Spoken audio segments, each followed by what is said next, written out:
Hi ಎಲ್ರಿಗೂ ನಮಸ್ಕಾರ. S, ಶಂಕರಣ್ಣನ photo ನೋಡ್ತಾ ಇದ್ದೀರಾ ಅಂದರೆ ನಾನು ಎಲ್ಲಿದ್ದೀನಿ ಅಂತ ನಿಮಗೆ ಗೊತ್ತಾಗಿರುತ್ತೆ ಆಲ್ರೆಡಿ. ಎಸ್, ನಾನಿವತ್ತಿರೋದು ರಂಗಶಂಕರದಲ್ಲಿ. ಶನಿವಾರ ಆಗಿರೋದ್ರಿಂದ ರ್ಯಾಂಡಮ್ ಆಗಿ ನನ್ನ ಫ್ರೆಂಡ್ನ ಮೀಟ್ ಮಾಡೋಣ ಅಂದ್ಬಿಟ್ಟು ರಂಗಶಂಕರ ಹತ್ರ ಹೋದರೆ ಅಲ್ಲಿ ಗೊತ್ತಾಯಿತು ಹೈವದನ ಅನ್ನೋ ಡ್ರಾಮಾ ನಡೀತಾ ಇದೆ ಅಂದ್ಬಿಟ್ಟು. ನನಗೂ ಅದನ್ನ ಅಟೆಂಡ್ ಮಾಡಬೇಕು ಅಂತ ತುಂಬ ಅನಿಸ್ತು. ಅದಕ್ಕೆ ಟಿಕೆಟ್ಸ್ ಅವೈಲೇಬಲ್ ಇದೆಯಾ ಅಂತ ಫಸ್ಟ್ ಚೆಕ್ ಮಾಡಿದ್ವಿ, because always ticket sold out ಆಗಿರುತ್ತೆ. ನಮ್ಮ ಪುಣ್ಯನೋ ಏನೋ ಟಿಕೆಟ್ ಅವೈಲೇಬಲ್ ಇತ್ತು. ನಾವು ಟಕ್ ಟಕ್ ಅಂತ ಟಿಕೆಟ್ಸ್ ತಗೊಂಡು ಥಿಯೇಟರ್ ಎಂಟರ್ ಆದ್ವಿ. ಎಂಟರ್ ಆದ ತಕ್ಷಣ ಎಷ್ಟು ಸಖತ್ತಾಗಿತ್ತು ವೈಬ್ ಅಂದರೆ ತುಂಬ ಒಳ್ಳೆ ಫೀಲ್ ಕೊಡ್ತಾ ಇತ್ತು, ತುಂಬ ಒಳ್ಳೆ ವೈಬ್ ಇತ್ತು. ಅಷ್ಟರಲ್ಲಿ ಬೆನಕ ಟೀಮ್ ಅವ್ರು ಪರ್ಫಾರ್ಮ್ ಮಾಡ್ತಿದ್ದಲ್ವ ಹಯವದನನ. So already they started performing.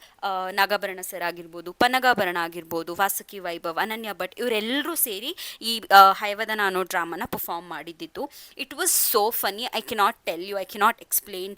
ಅಷ್ಟು ಫನಿ ಆಗಿತ್ತು, ಹಾಗೆ ಅರ್ಥಪೂರ್ಣವಾಗಿ ಕೂಡ ಇತ್ತು. ಅದು ಮುಗಿಸ್ಕೊಂಡು ಹೊರಗಡೆ ಬಂದರೆ ಜೋರಾಗಿ ಮಳೆ ಬರ್ತಾ ಇತ್ತು. ಮನೆಗೆ ಹೋಗೋಕ್ಕಂತೂ ಆಗಲ್ಲ, ಆಟೋ ಅಂತೂ ಸಿಗಲ್ಲ ಅಂತ ಗೊತ್ತಾಯಿತು.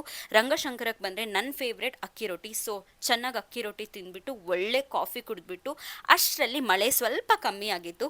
ಆಟೋ ಬುಕ್ ಮಾಡೋಕ್ಕೆ ಟ್ರೈ ಮಾಡಿದ್ವಿ. ನಮ್ಮ ಪುಣ್ಯನೋ ಏನೋ ಆಟೋನೂ ಸಿಕ್ತು. ಸೊ ಆಟೋ ಹಿಡ್ಕೊಂಡು ಮನೆಗೆ ಬಂದೆ. ಓಕೆ, ಬಾಯ್.